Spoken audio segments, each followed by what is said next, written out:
आज होता दसरा आणि आज मामींचा 13वा पण होता. पण मला बोलवलं होतं पण गेले होते. मी आज एकटीच गेले होते बसनी.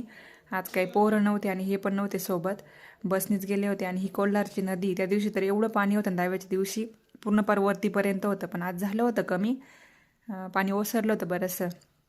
आणि तिकडचा भाग खूप छान आहे, म्हणजे सगळे ऊस नाही का, हिरवं असं ऊस वगैरे, नारळाची झाडं भारी वाटत होतं. नंतर संध्याकाळी आले होते मी 4 वाजता.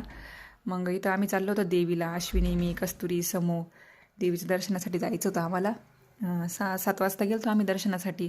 तिथं पण रांगाच होता. मग थोड्या वेळा रांगेमध्ये उभं राहिलो, दर्शन घेतलं. मग बाहेर आलो, थोड्या वेळ बसलो तिथं बाहेर. लाईटिंग पण छान केली देवीच्या मंदिरामध्ये. भरपूर लोकांची गर्दी चालू होती. दर्शन वगैरे घेऊन आलो होतो आम्ही घरी इकडं. आणि टिळा मस्त लावला त्यांनी, असंच लावला होता पण छान वाटत होता. पूजा वगैरे पण मी दिवेला जायच्या आधीच पूजा मांडली होती, पण व्हिडिओ काही घेतला नाही. नंतर घेतला मी हा व्हिडिओ. पूजा वगैरे पण मांडली होती. ही आमचं म्हणजे माहीत नाही ते असं कातंग कातायचं काय ते आहे, विळे, पोरांचे पुस्तकं वगैरे नाही का, त्याची पूजा केली सगळी.